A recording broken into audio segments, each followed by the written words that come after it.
원수를 은혜로. 어릴 때 부모님을 잃고 고아가 된 소년이 있었답니다. 이 소년의 외삼촌은 소년을 데려다가 집에서 함께 살도록 하였지요. 마음씨 고약한 외숙모는 소년이 못마땅하여 마구 집안일을 시켰어요. 이렇게 일을 시키다가도 외삼촌이 나타나면 언제 그랬냐는 듯 상냥하게 대하였지요. 어느 겨울날 소년은 얇은 옷 한 장만을 걸치고 산으로 올라갔답니다. 나무를 하기 위해서 지게를 맸는데 먹은 것이 없어 다리가 자꾸 휘청거렸지요. 소년은 어머니의 산소에 들러 하염없이 눈물을 쏟아내었어요. 어머니, 어째서 저를 두고 먼저 가셨어요? 소년은 어머니를 원망하다 산소에 엎어져 깜빡 잠이 들었지요. 아들아, 내 불쌍한 아들. 소년은 깜짝 놀라 눈을 떴답니다. 꿈에 그리던 어머니였어요. 네가 얼마나 고생이 많으냐. 어머니는 눈물을 흘리며 소년 옆으로 다가왔지요. 지금 곧바로 네가 나무를 하던 곳으로 가거라. 그곳에 죽순이 많이 나 있을 것이야. 그것을 한양에 가서 팔면 돈을 벌 수 있을 것이다. 어머니는 소년을 아주 슬픈 눈으로 바라보다 스르르 사라졌답니다. 소년은 어머니의 말대로 나무를 하던 곳으로 달려갔어요. 과연 그곳에는 파릇파릇한 죽순이 가득 돋아 있었지요. 소년은 나무 대신 지게에 죽순을 가득 담았답니다. 이것으로 돈을 벌어 다른 장사를 해야지. 그래서 더 많은 돈을 벌 거야. 소년은 희망에 부풀어 발걸음도 가벼워졌지요. 소년은 곧바로 한양으로 길을 떠났어요. 아무 말 없이 집을 나와 외삼촌께 죄송하기도 하였지요. 하지만 자기가 사라져주는 게 삼촌네 가족들에게 도움이 될 거라 생각하였어요. 소년은 한양 장터에서 죽순을 팔았답니다. 죽순은 겨울철에 아주 귀한 것이어서 대감집이나 부잣집으로 비싼 값에 팔려나갔지요. 소년은 생각보다 많은 돈을 벌어 가슴이 뿌듯하였어요. 소년은 가슴에 돈을 품고 이리저리 돌아다니다 우연히 서당 뜰로 들어서게 되었답니다. 빈 마루에 걸터 앉은 소년은 한숨부터 내쉬었지요. 아, 추워라. 무명 한 필만 있으면 저고리도 해입고 두루마기도 해입을 텐데. 소년은 푸념을 하였어요. 때마침 방에서 책을 읽던 혼장님이 소년의 말을 들었답니다. 어떻게 무명 한 필로 두루마기와 저고리를 해입느냐? 혼장님은 문을 열고 소년에게 물었지요. 두루마기 하나만 지어 입으면 되지요. 두루마기만 입고 있으면 사람들은 당연히 저고리도 입었다고 생각할 것 아닙니까? 소년은 몹시 춥다는 듯 몸을 부르르 떨면서 말하였어요. 훈장님은 소년이 마음에 들었지요. 얘야, 어디 갈 곳이 없다면 여기에 있으면서 심부름도 하며 글 공부를 하거라. 훈장님의 말에 소년은 너무 기뻐서 머리가 땅에 닿도록 인사를 하였어요. 그날부터 소년은 훈장님의 심부름을 하고 글 공부도 하였답니다. 훈장님은 보면 볼수록 소년이 마음에 들었어요. 하나를 알려주면 열을 아는 영특한 아이였기 때문이지요. 저 아이가 자라면 내 사위로 삼아야겠구나. 훈장님은 뭐든지 열심히 하는 소년을 보며 생각하였지요. 세월은 화살처럼 빠르게 지나갔답니다. 소년은 어느새 훌륭한 청년이 되었고 훈장님의 도움으로 과거 시험에 급제까지 하였답니다. 게다가 훈장님의 딸과 결혼을 하여 세상에 부러울 것이 없었지요. 한편 외삼촌네 집은 소년이 사라진 다음부터 집안이 기울기 시작하였어요. 외삼촌은 하는 일마다 되는 일이 없고 외삼촌의 아들 둘은 노름을 하는 등 말썽을 피웠지요. 그 녀석이 있을 때는 이렇지 않았는데. 외숙모는 뒤늦게 소년이 없는 것을 아쉬워하였어요. 어느 여름날 외숙모가 논에서 일을 하고 있는데 멋진 가마 행렬이 지나갔답니다. 그런데 이상하게도 그 가마 행렬이 자기 집으로 향하는 것이었어요. 이상하게 생각한 외숙모는 한달음에 집으로 달려갔지요.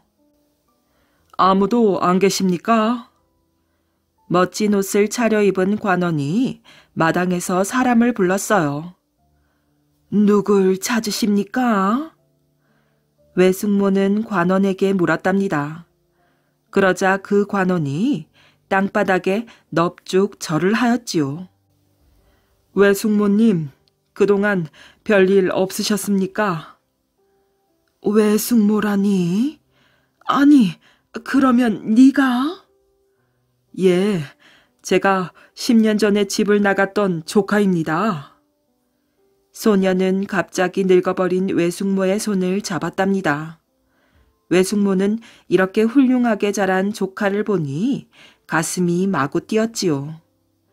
지난날 조카에게 못되게 한 것이 찔리기도 하고 조카가 관원이 되어 찾아오자 자신을 타박하지나 않을까 두렵기도 하였어요. 외삼촌은 어디에 계십니까? 소녀는 외삼촌의 행방을 물었답니다. 그러자 외숙모는 한숨을 내쉬며 주막에서 술을 마시고 있을 것이라고 하였지요. 술이라니요? 그렇게 성실하던 분이 무슨 술입니까? 소녀는 깜짝 놀랐답니다. 그러고 보니 집안 구석구석이 성한 곳이 없었어요. 천장에는 구멍이 뻥뻥 뚫려 있고 기와장도 떨어져 나가 있고 담장까지도 다 쓰러져 가고 있었지요. 게다가 지금쯤이면 한참 농사일에 바쁠 사촌들도 보이지가 않았답니다. 외숙모는 조카의 마음을 알아차리고 그동안 있었던 일을 차근차근 말해 주었어요. 조카는 외삼촌의 사정을 알고 외삼촌네 식구들을 한양으로 모시고 가겠다고 하였지요. 지난날 외숙모님께 서름을 받았기는 하지만 살림도 넉넉지 않은 상태에서 군 식구를 거둔다는 것은 어려운 일이었을 것입니다. 외숙모님의 마음을 100번 이해하고도 남기에 한양으로 모시고 가려고 합니다. 조카는 외숙모의 손을 잡고 말하였어요. 그러자 외숙모는 조카의 너그러운 마음에 감동하여 엉엉 울어버렸지요. 조카를 따라 한양으로 오게 된 외삼촌네 식구들은 조카의 얼굴에 먹칠을 하지 않기 위해서 열심히 살았답니다. 조카는 더욱 복을 받아 높은 벼슬에 올랐고 나라에서 인정받는 훌륭한 관원이 되었답니다. 부자가 되는 길. 옛날 어떤 마을에 최씨 성을 가진 사람이 있었는데 그 사람은 자기 땅에 자기 힘으로 농사를 지었지요. 자기 땅이니 가을에 땅 빌린 값을 안 내어도 되고 밤나라 되추나라 잔소리할 사람도 없었답니다. 그러면 남부럽지 않게 살만도 한데 늘 살기가 어려웠어요. 그런데 옆 동네 사는 황부자는 날로 살림이 늘었어요. 처음 살림을 날 때만 해도 서로 비슷했는데 말이지요. 이제는 최서방네보다 대여섯 배는 더 늘어 떵떵거리고 살았답니다. 어느 날 최서방은 슬슬 고개 넘어 황부자를 찾아갔어요. 어떻게 해서 그렇게 부자가 되었나 물어보러 말이지요. 황부자는 아무리 친구 사이라도 그렇지 그렇게 중요한 일을 그냥 가르쳐 줄 수는 없지 않은가? 그러니 술 한 동이와 돼지 한 마리를 가져오게 하며 쉽게 가르쳐 주질 않더래요. 다음 날 일찍 최서방은 술 한 동이와 돼지 한 마리를 지고 다시 황 부자를 찾아갔어요. 황 부자는 최서방더러 부자가 되려면 나를 따라오게나 하며 뒷동산으로 성큼성큼 올라가는 것이에요. 최서방은 영문을 몰라 슬금슬금 뒤를 쫓아갔지요. 황 부자는 뒷동산에 있는 큰 소나무 밑에 서더니 저 나무 꼭대기까지 얼른 올라가게 이러지를 않겠어요. 최서방은 나무 위로 엉금엉금 올라갔지요. 올라가면 무슨 수가 있나 싶어서 말이에요. 한참을 올라가니 축 처진 가지가 하나 있었답니다. 그때 황 부자가 밑에서 소리를 치는 것이었어요. 그 가지를 타고 끝쪽으로 가게나. 최서방은 벌벌 떨면서 한 팔 한 팔 옮겨 거의 가지 끝까지 갔답니다. 자, 이제 한 팔을 놓게나. 그래서 최서방이 아래를 내려다보니 아주 까마득한 높이였지요. 황 부자는 갓 낳은 강아지만하게 보일 정도였어요. 무서워서 한 팔을 놓을 수가 있어야지요.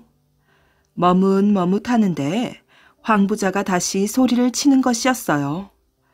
부자가 되고 싶지 않은가? 어서 한 팔을 놓게나.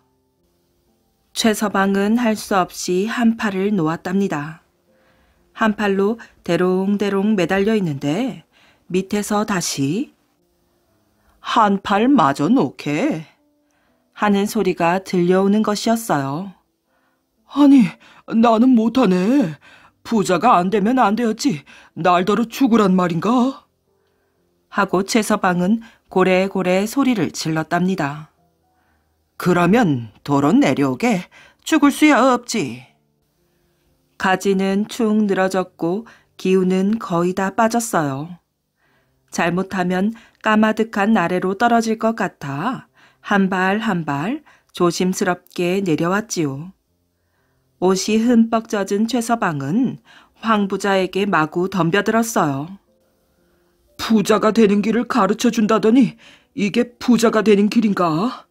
자네를 그렇게 보지 않았는데 이제 보니 사람이 아주 못됐구먼. 술 한 동이와 돼지 한 마리 도로 내놓게. 그러자 황 부자가 이러는 것이었어요. 무슨 소린가?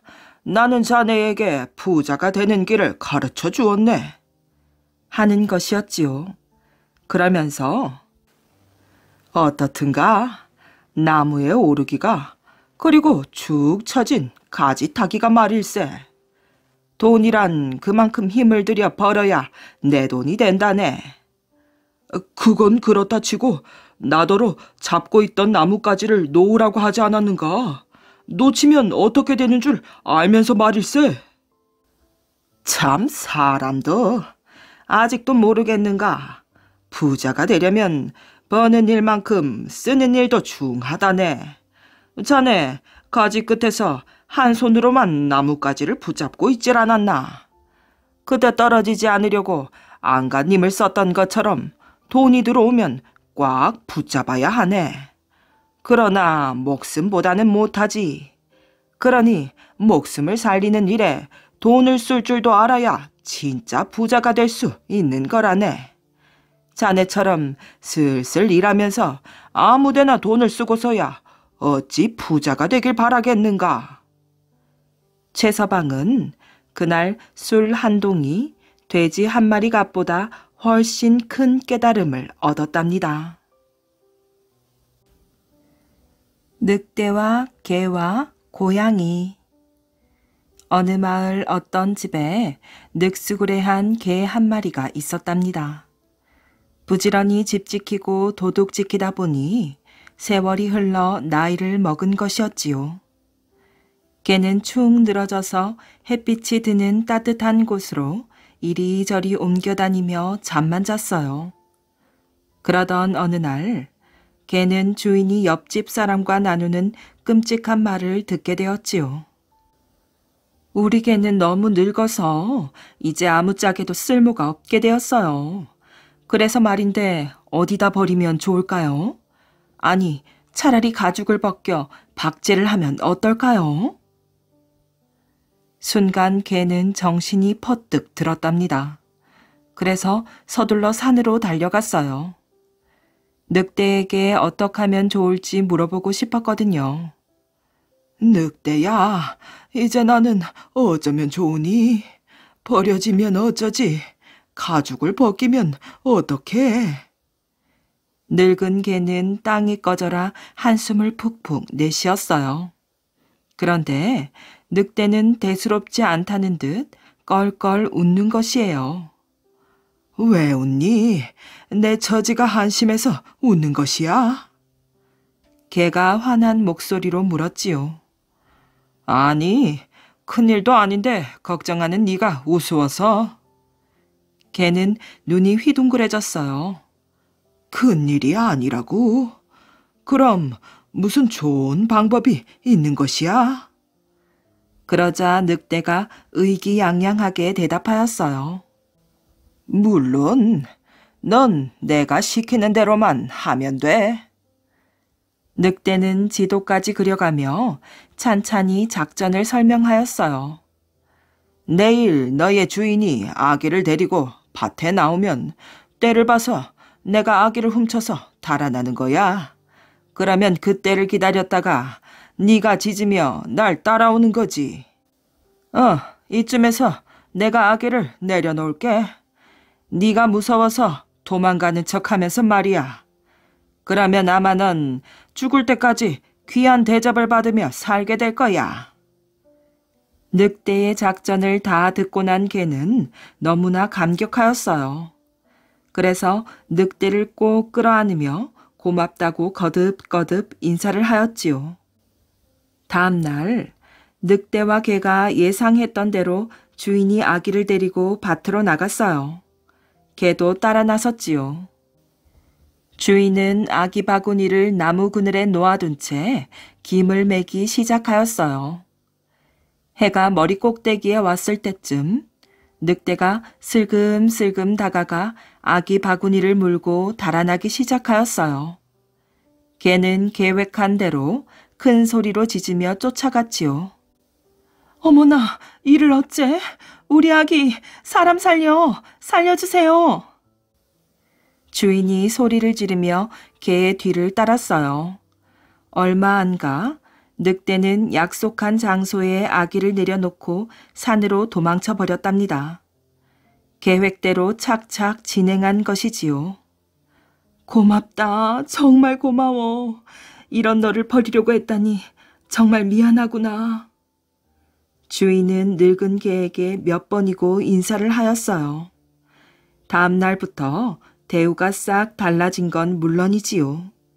끼니 때마다 고기 반찬에 생선까지 주고 푹신한 잠자리까지 만들어주었어요.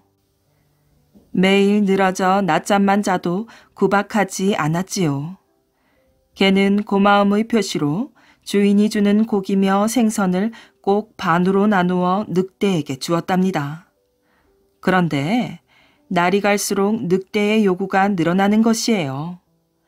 개의 식량을 다 주어도 늑대는 더 욕심을 부렸답니다. 내일은 너희 집에 있는 닭을 먹고 싶어. 늑대의 말에 개는 고개를 저었어요. 안 돼. 어떻게 한 집에 사는 닭을 죽일 수가 있니? 다른 걸로 주면 안 될까? 하지만 늑대는 한껏 거드름을 피우며 말하였지요. 닭을 줄 수 없다면 할 수 없지. 그럼 너 혼자 내일 산으로 올라와. 이렇게 말하고는 쌩하니 사라져버렸답니다. 아무리 그래도 우리 집 닭을 죽일 수는 없지. 여태 내가 지켜주던 닭인걸. 그렇다고 남의 집 닭을 훔쳐다가 줄 수도 없고. 개는 늑대의 속셈을 잘 알기에 더더욱 걱정이 되었어요. 분명 저를 잡아먹기 위해 산으로 오라고 했을 테니까요. 개는 어쩔 줄 몰라 힘없이 늘어져 있었지요. 그때 고양이가 다가와 개에게 말하였어요. 걱정 마세요. 영감님이 늑대의 밥이 되는 일은 절대로 없을 거예요. 제가 어떻게든 도울게요. 고양이의 말에 늙은 개는 눈물을 글썽거렸어요. 조그만 고양이가 돕겠다고 나서니 이제 죽어도 여한이 없다는 생각마저 들었지 뭐예요. 한편 개를 잡아먹으려고 계획한 늑대는 산 도깨비를 꼬드겨 나무 덤불에 숨어있게 하였어요. 산 도깨비가 개를 잡아놓으면 홀랑 집어삼킬 요랑으로 말이지요. 사실은 저도 늙어서 단번에 개를 잡아먹을 힘이 없었거든요. 다음 날 개는 고양이와 함께 산으로 갔답니다. 그런데 고양이 눈에 덤불 뒤에 숨어있는 짐승의 귀가 보이지 않겠어요. 마치 들쥐 같았지요. 배가 고팠던 고양이는 잽싸게 달려들어 짐승의 귀를 물어뜯었어요. 그런데 그게 들쥐가 아니라 산도깨비였던 것이지요. 갑작스레 일을 당한 산도깨비는 귀를 감싸지고는 꽁지가 빠져라 도망을 쳤답니다. 그 모습에 놀란 늑대도 후다닥 달아나 버렸지요. 엉겁결에 산도깨비를 물리치고 늑대마저 물리치게 된 것이에요. 집으로 돌아온 늙은 개와 고양이는 닭과 함께 오래오래 재미나게 살았답니다. 삼계탕 이야기. 지금으로부터 약 1500년 전 삼국시대 때 일이랍니다. 오늘날의 충청남도 금산군 남이면 성공리에 강시성을 가진 선비가 살았지요. 강 선비는 어렸을 적에 아버지를 잃고 어머니와 단둘이 어렵게 생활하였답니다. 어머니는 들에 나가 나무를 캐고 강 선비는 농사를 짓는 틈틈이 산에 가서 나무를 해다 팔아 하루하루 생계를 이어갔지요. 그렇게 둘이서 오순도순 살아가는데 어느 날부터인가 어머니가 시름시름 앓기 시작하더니 그만 자리에 몸져 눕고 말았답니다. 어머니. 효성이 지극했던 강선비는 그날부터 어머니를 살리기 위해 온갖 정성을 다하였지요. 5만 가지 약은 물론이고 몸에 좋다는 것이 있으면 천리를 마다하지 않고 달려가서 구해왔어요. 그러나 어머니의 병은 낫지 않았답니다. 어머니, 이 일을 어쩌면 좋습니까? 강선비는 눈물을 흘리며 최후의 방법으로 진악산 관음굴에 들어가 기도를 올렸어요. 산신령님, 우리 어머니의 병을 낫게 해주십시오. 간절한 기도는 몇 날 며칠 계속되었지요. 그러던 어느 날이었어요. 기도를 하다 설핏 잠이 들었는데 꿈속에 산신령이 나타나 말하였지요. 너의 정성이 참으로 갸륵하구나. 관음봉 바위 절벽에 가면 빨간 열매가 셋 달린 풀이 있을 것이다. 그 풀의 뿌리를 캐서 어머니께 다려드리면 병이 나을 것이니라. 강선비는 깜짝 놀라 눈을 뜨자마자 관음봉으로 달려갔어요. 그곳에는 과연 빨간 열매가 셋 달린 풀이 있었답니다. 오, 산신령님, 감사하옵니다.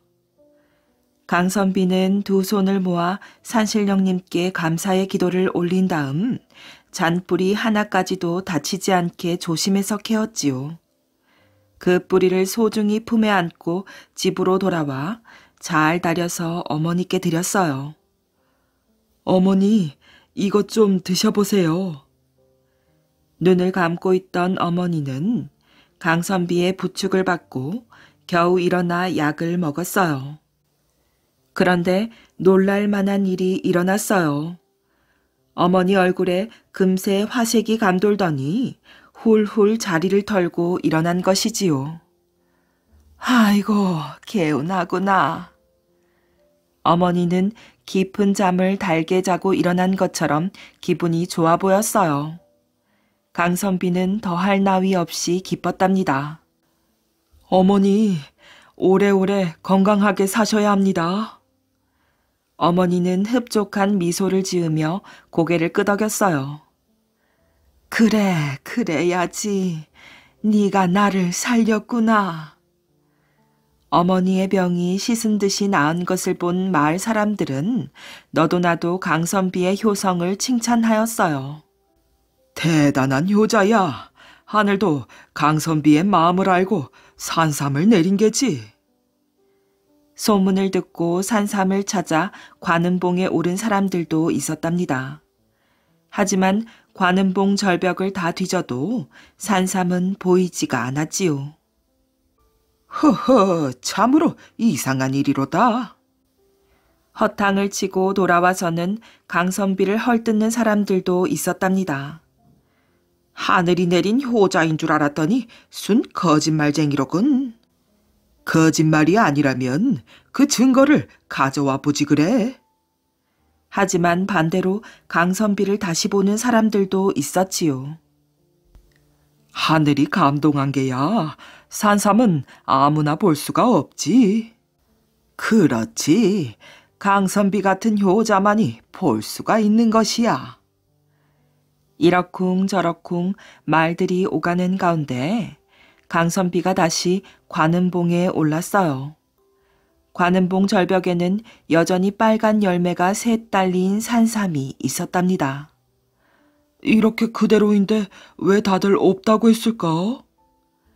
강선비는 고개를 갸웃갸웃하다 문득 좋은 생각이 떠올라 산삼의 씨앗을 받았답니다. 이 씨앗을 뿌려 키우면 더 많은 사람이 먹고 건강해질 수 있을 것이야.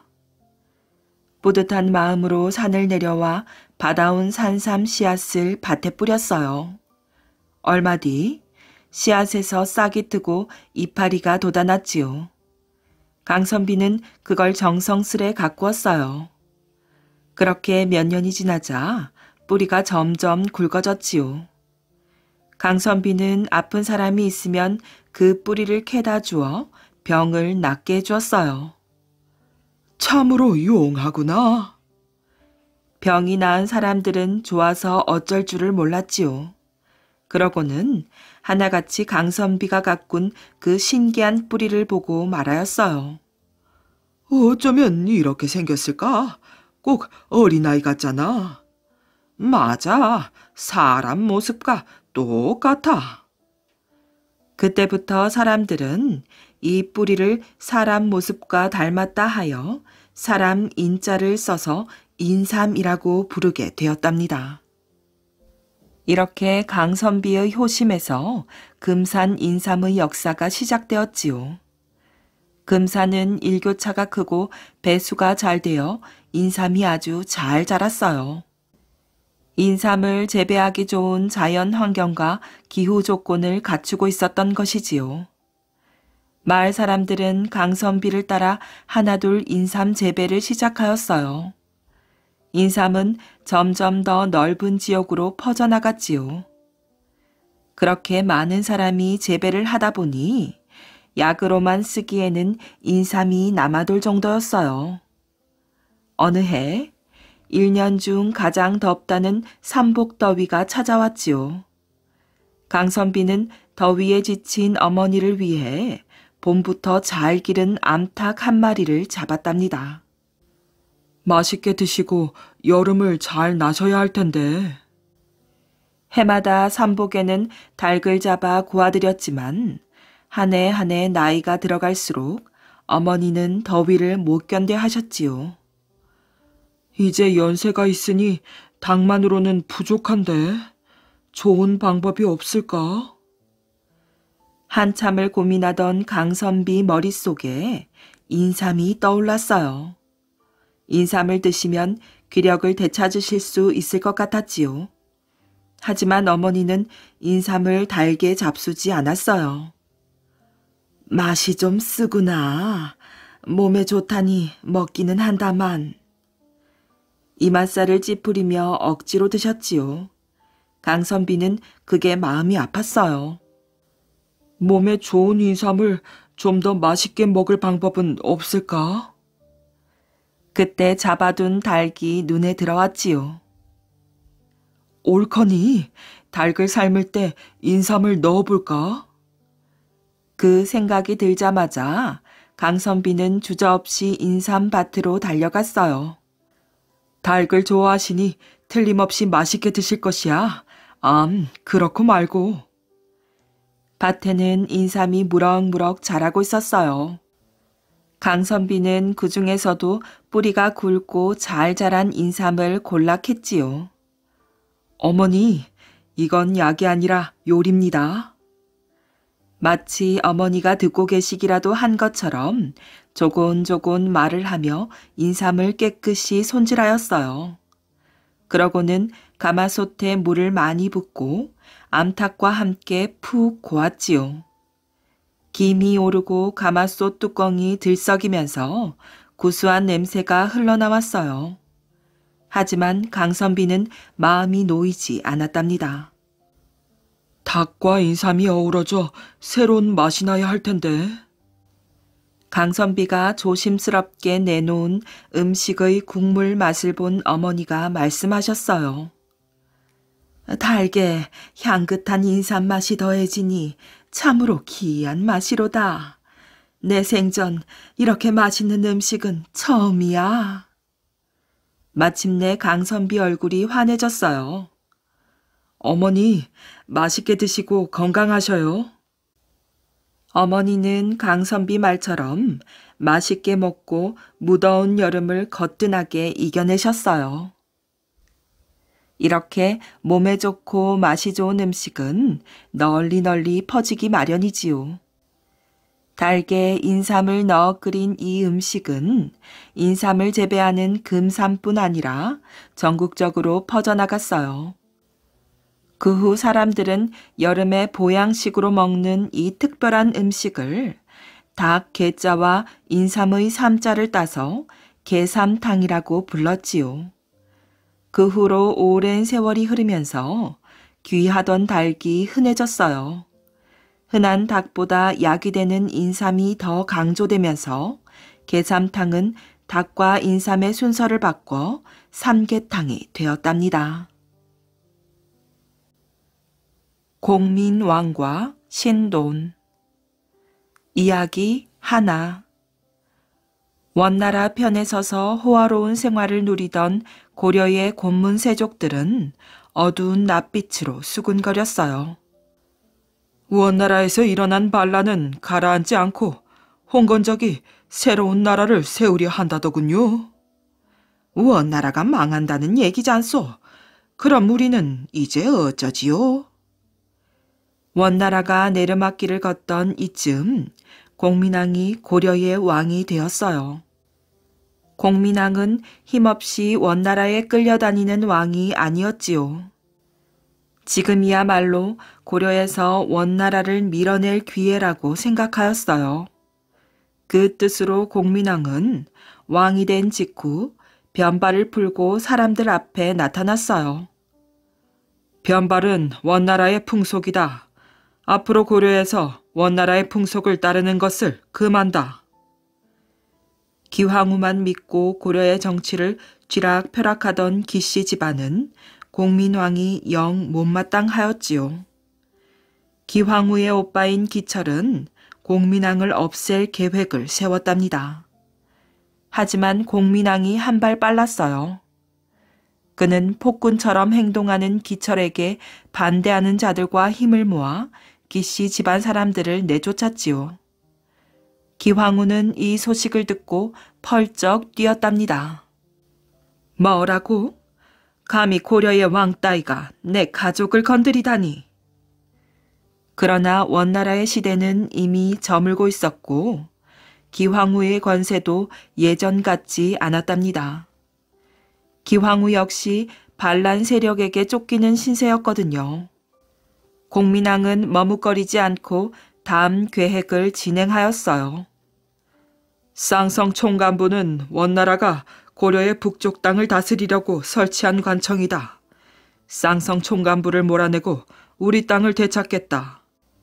고려는 쌍성 총간부를 몰아내고 약 100년 만에 고려의 영토를 되찾았어요. 이때 큰 역할을 한 사람들이 후에 조선을 세우는 이자춘과 이성계 부자랍니다. 이야기 2. 깊은 밤, 공민왕이 식은땀을 흘리며 자리에서 벌떡 일어났어요. 왕의 곁을 지키던 노국공주가 걱정스럽게 물었답니다. 나쁜 꿈을 꾸셨나요? 꿈에서 웬 자가 내 목에 칼을 들이대며 날 해치려 하였소. 그런데 어디선가 나타난 스님이 내 목숨을 구해주었소. 그 스님의 얼굴이 내 앞에 있는 것처럼 또렷하게 떠오르니 나쁜 꿈인지 귀한 분을 만날 꿈인지 잘 모르겠소. 그로부터 며칠 뒤 한 신하가 스님을 소개해 주었어요. 지혜가 높은 자이니 가까이 두시고 지혜를 구하시면 좋을 듯합니다. 공민왕은 승려를 보고 깜짝 놀랐답니다. 꿈속에서 자기의 목숨을 구해준 자와 똑같이 생겼기 때문이었지요. 내가 귀한 분을 만나려 그런 꿈을 꾸었나 봅니다. 공민왕은 승려인 신돈의 손을 꼭 잡으며 반가워하였지요. 신돈은 절에서 나고 자라 자연스럽게 승려가 되었지만 종의 아들이라는 이유로 출세할 수 없었답니다. 그러나 공민왕을 만나게 되면서 상황이 바뀌었지요. 공민왕은 신돈을 스승이라고 부르며 곁에 두고 조언을 구하였어요. 이쯤 공민왕은 왕비인 노국공주를 잃었답니다. 슬픔에 빠져 아무것도 할 수 없게 된 공민왕은 신돈에게 나란 일을 모두 맡겼지요.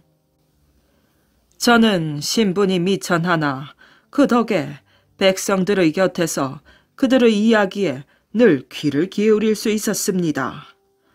그런데 백성들은 지금 검문 세족에게 땅을 다 빼앗기고 노비가 되어 비참하게 살고 있습니다.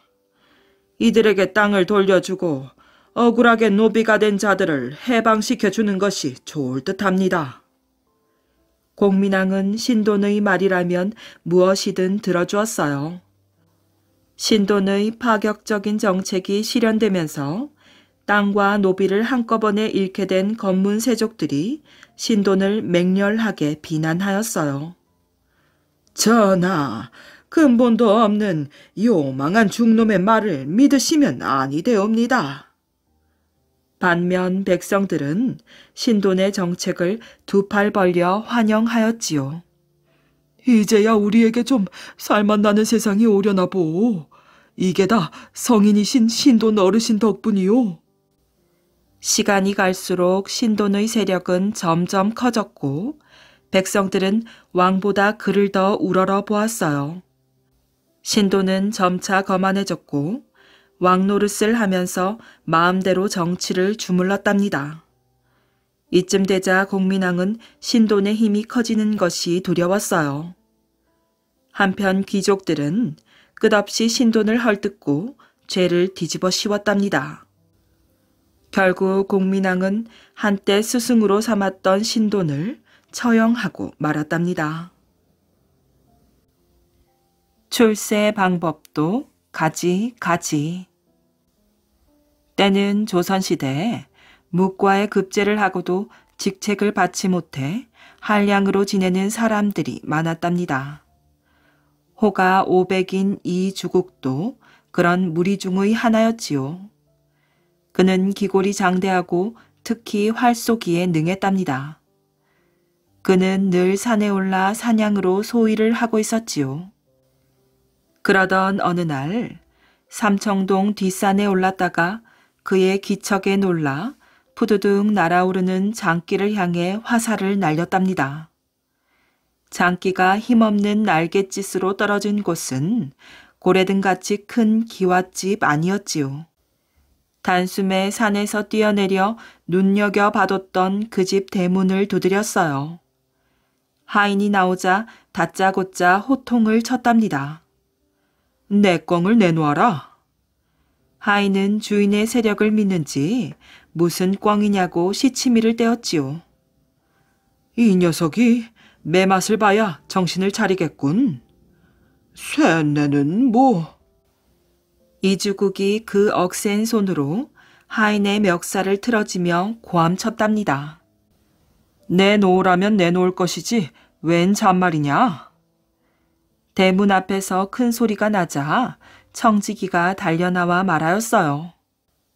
뭔 일인지는 모르오나 대감님께서 들어와 말하랍니다. 대문 안으로 들어서자 대감이라는 사람이 이미 사랑채 대청에 나와 있었지요. 이주국은 그에게 무사답게 굴레를 올리고 나서 뒷산에서 자신의 화살에 맞은 장기가 분명 이댁 안에 떨어져 그 장기를 찾으러 왔건만 하인이 시치미를 뗀다고 그간의 사정을 이야기하였어요. 그러자 대감이 말하였지요. 어허, 하늘이 너에게 내리신 복인 줄 안게로구나. 허허허허.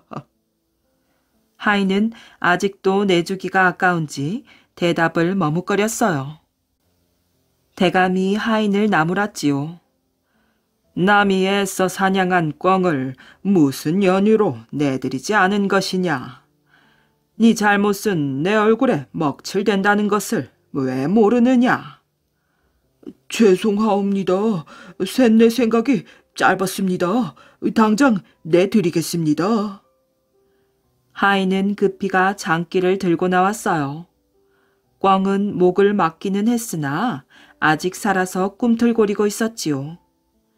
대감은 이 주국의 활솜씨에 놀랐고 또 장부다운 모습에 호감이 들어 그를 방으로 초청해드려 주안상을 보게 했답니다. 그러자 이주국은 술안주 감으로 장기를 내놓았지요.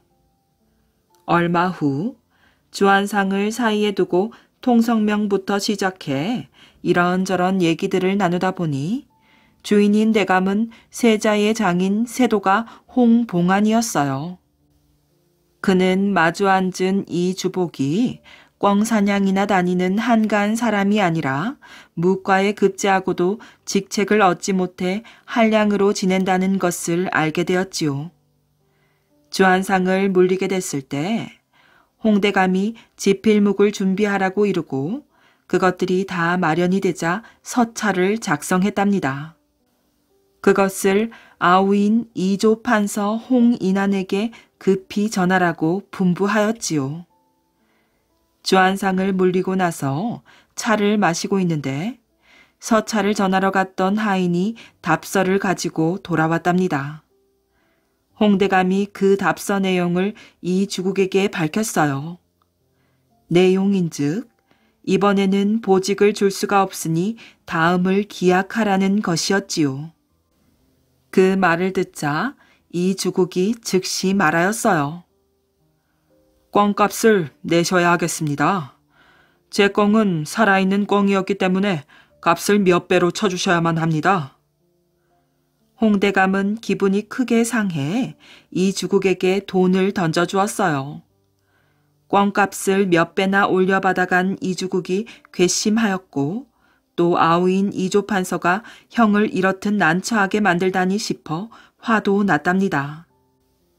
그래서 곧장 조금 전의 부탁은 없었던 것으로 하라는 서찰을 보내었지요. 형의 역정을 풀어주기 위해 이조 판서는 무리를 하여 이 주국에게 보직을 마련해 주었어요. 이튿날 보직이 정해졌다는 통보를 받자 이 주국은 군복을 갖춰 입고 제일 먼저 홍대감을 찾아갔답니다. 굴레로 인사를 마치고 나서 그가 말하였어요.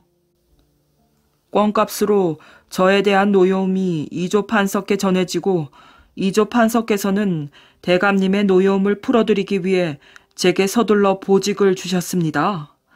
껌값을 받아간 것은 뇌물이 아니지요. 홍대감은 속으로 허허, 이 사람 출세를 위한 껌값이었군 하고 껄껄껄 너털 웃음을 웃어댈 수밖에 없었답니다. 거지를 도와주고 생명을 건진 사람. 옛날 조선조 강해군 때 이조 판서를 지낸 바 있는 정협이라는 사람이 있었답니다. 이 정협은 어려서 장가를 들어 새 옷을 입고 친구들과 함께 서당에 다녀오고 있었지요. 그런데 길가에서 옷도 제대로 입지 못하고 덜덜 떨고 있는 거지 아이를 발견한 것이에요. 그러자 정협은 장가들 때 새로 해입은 새 두루마기를 벗어서 그 거지에게 입혀주고는 아이종을 시켜 집에 데려다가 키우게 하는 것이었어요. 그런데 이 아이는 크면서 주인에게 충성스러웠을 뿐만 아니라 힘이 장사인 것이었지요. 그리고 이 아이가 20살쯤이 되었을 무렵 임진왜란이 일어나 외적을 피해 나루를 건너 피난을 하게 되었답니다. 그러나 나룻배는 한 척밖에 없는데 건너갈 사람은 수백 명이다 보니 서로 먼저 타려고 아우성을 치고 있었지요. 그러자 이를 지켜보던 이 아이는 정협에게 이렇게 말하였어요. 서방님, 아무래도 저 배는 위험하오니 소인을 따라오십시오. 라고 하며 위쪽에 있는 여울목으로 데리고 가서 한 사람씩 업어 건너주는 게 아니겠어요. 그런데 배를 탔던 사람들은 워낙 여럿이 타다 보니 강 한가운데에 가서 그만 배가 뒤집혀 몰살을 하고 말았다고 합니다. 어릴 때 거덕 키운 거지아이 덕분에 가족 모두가 목숨을 건진 것이지요. 선도 복숭아. 우리나라 북쪽에 함경도란 도가 있습니다. 이 함경도 북쪽 끝 어느 마을에 효성스런 한 소년이 살고 있었지요. 그런데 이 소년의 아버지는 나이가 많아서 이 소년을 낳았고 이제는 워낙 늙어서 일도 제대로 할 수 없게 되었어요. 어느 날 아버지는 힘없이 자리에 드러눕더니 얘야, 어째 눈앞이 캄캄해지는 게 이상하구나 하며 앓게 되었어요. 아버지, 정신 차리십시오. 힘이 없으십니까? 힘이 없구나. 아버지의 목소리는 모기 소리만큼이나 작았어요. 그러나 그날 벌어서 살아가는 날품팔이 집안이라 약을 살 돈도 없었지요. 어떻게 해서라도 아버지에게 약을 구해드려야 할 텐데. 소녀는 이웃집 할머니에게 달려가서 사정을 이야기했어요. 참으로 딱하기도 해라. 그런데 좋은 약이 있기는 하다만. 할머니는 말꼬리를 흐리며 입맛만 쭉쭉 다시는 것이었어요. 소녀는 안타까웠지요. 할머니, 가르쳐 주십시오. 아버지가 돌아가실지도 모릅니다. 그래, 가르쳐 주마.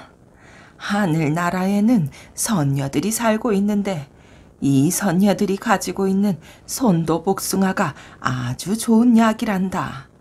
이 복숭아만 먹으면 어떠한 병도 다 낫지. 할머니의 이야기를 들은 소녀는 고맙다는 인사를 하고 나왔어요. 선도 복숭아를 가진 선녀들을 어디 가서 만나지? 소녀는 하늘을 쳐다보며 마음속으로 중얼거렸어요. 그러나 저렇게 높은 하늘을 내가 어떻게 올라갈 수 있담?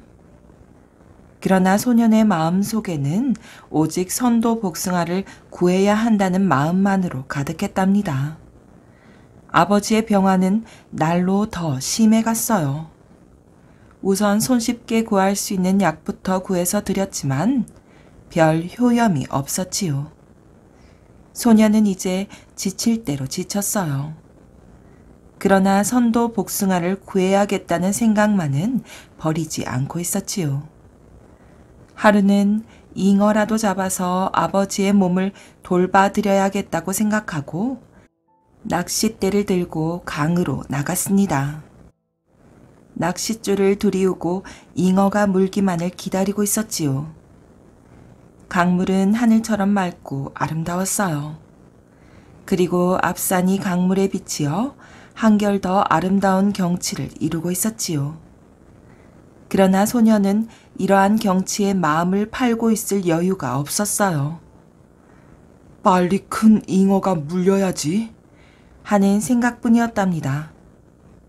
후루룩 후루룩 강물에 빗방울이 떨어지기 시작하였어요. 너무나 갑작스런 비였지요. 그래도 소녀는 비를 피하지 않고 자리를 지키며 잉어가 물기를 기다리고 있었어요. 그때 참으로 아름다운 무지개가 나타났답니다. 7가지 빛깔의 무지개는 눈이 부셨어요. 아, 아름답구나. 소녀는 감탄하였어요. 그러자 아름다운 음악 소리가 멀리서 들려왔지요. 저 소리는? 소녀는 소리나는 쪽으로 귀를 기울였어요. 그곳은 바로 무지개가 떠있는 쪽의 끝이었지요. 눈을 크게 뜨고 바라보았어요. 아니, 저게 뭐지? 가물가물한 곳에서 일렁거리며 내려오고 있는 것이 보였어요. 소녀는 눈을 닫고 다시 바라보았지요. 아니, 소녀는 깜짝 놀라고 말았어요. 그것은 선녀들이었지요. 말로만 듣던 선녀들이 나타난 것이었어요. 날개 옷을 입은 선녀들은 너울너울 춤을 추며 내려오고 있었지요.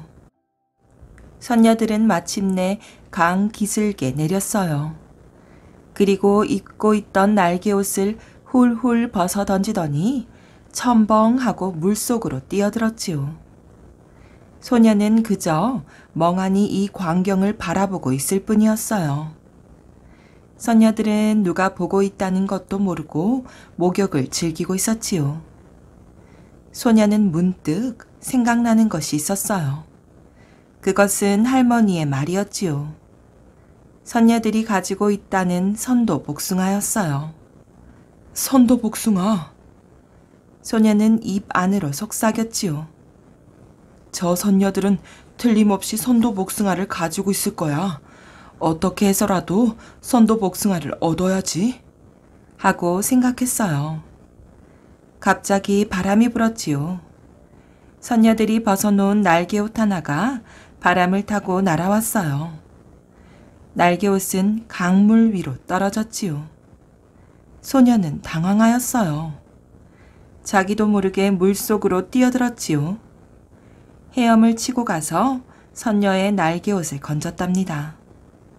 소년이 무트로 돌아왔을 때 물속에서 선녀가 불렀어요. 여보세요. 그래, 이때를 놓치지 말고 부탁을 해보아야겠다. 뭐라고 말을 할까? 선녀가 다시 소년을 불렀어요. 예? 소년이 선녀 쪽을 바라보았지요. 선녀는 부끄러워서 물속에서 나오지 못했답니다. 그 옷은 내 옷이에요. 아, 예, 알겠습니다. 여기 있습니다. 소녀는 얼른 그 옷을 선녀에게 건네주었어요. 선녀는 날개옷을 받고는 좋아하였지요. 정말 고마워요. 당신은 참 마음씨가 착하군요. 무슨 부탁할 일은 없나요? 나도 당신을 돕고 싶어요. 소녀는 어쩔 줄을 몰랐지요. 그리고는 이내 다짐이라도 한 듯 소녀는 선녀에게 자기 마음속에 간직해 두었던 생각을 털어놓았어요. 소원이 한 가지 있습니다. 무슨 소원인가요? 선도 복숭아를 갖고 싶습니다. 선도 복숭아를요? 예, 아버님이 오래전부터 병 안으로 자리에 누워 계십니다. 좋은 약을 사드리고 싶지만 집안 형편이 어려워서 그럴 수도 없고, 선녀님, 우리 아버지에게 드릴 선도 복숭아를 좀 구해 주십시오. 알겠어요. 여기서 잠깐만 기다리세요. 내가 선도 복숭아를 구해올 테니까요. 선녀는 다른 선녀들이 목욕하고 있는 곳으로 갔어요. 혹시 선녀가 돌아오지 않는 것은 아닐까? 하지만 하늘나라의 선녀들은 거짓말을 모를 거야. 얼마 후 그 선녀가 선도 복숭아 3개를 가지고 돌아왔어요. 자, 받아요. 가지고 온 것이 3개밖에는 없더군요. 소녀는 선도 복숭아 3개를 받아들고 고맙습니다.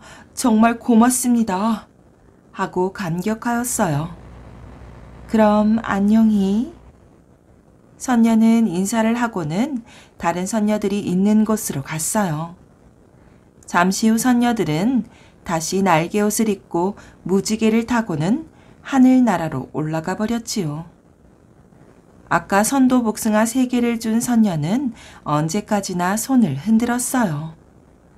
소녀는 넋을 잃고 선녀들이 사라진 하늘을 바라보았지요. 정신을 차리고 낚싯대를 보자 찌가 흔들리고 있었어요. 소녀는 힘껏 끌어당겼지요. 큰 잉어 1마리가 낚였답니다. 소녀는 입이 크게 벌어졌어요. 오늘은 참 좋은 날이라고 생각하였지요. 선도 복숭아에다가 큰 잉어도 1마리 잡았기 때문이에요. 아버지! 집으로 돌아온 소녀는 아버지 곁에 가서 선녀에게서 얻은 선도 복숭아를 드렸어요. 아버지, 잡수세요. 웬 복숭아냐? 아버지가 물었어요. 천천히 얘기하겠습니다. 먼저 이 선도 복숭아부터 잡수십시오. 아버지는 선도 복숭아 하나를 먹었어요. 아버지의 얼굴이 붉어졌지요. 말소리도 훨씬 힘이 있어 보였어요. 그리고 자리에서 일어나 앉기도 하였지요. 아버지, 힘이 나십니까? 그거 참 신통하구나. 선도 복숭아를 먹었더니 한결 힘이 난다. 소녀는 선도 복숭아를 얻게 된 얘기를 차근차근 들려주었어요. 아버지, 1개 더 잡수십시오. 그래, 그럼 1개 더 먹어볼까? 아버지는 선도 복숭아 1개를 더 먹었어요. 아버지는 이제 보통 사람과 똑같이 활동할 수 있게 되었답니다. 정말 좋은 과일이로구나. 아버지, 또 1개 잡수십시오. 소년이 나머지 1개 선도 복숭아를 드렸어요. 아니다. 이것은 네가 먹어라. 아버지는 사양하였지요. 너도 이 애비를 간호하느라고 몸이 쇠약해졌을 테니 먹도록 해라. 소녀는 아버지의 말에 따라 선도 복숭아 1개를 먹었어요. 소년도 몸이 튼튼해졌지요. 그리고 소녀는 잡아온 잉어를 푹 고아서 아버지와 나누어 먹었어요. 이제 아버지도 옛날처럼 다시 일을 할 수 있게 되었답니다. 선도 복숭아 씨를 뜰에 심었더니 선도 복숭아 나무가 나왔어요. 이때부터 이 마을 사람들은 소년의 집에서 나누어주는 선도 복숭아를 먹고 모두 건강하게 일하며 살았답니다.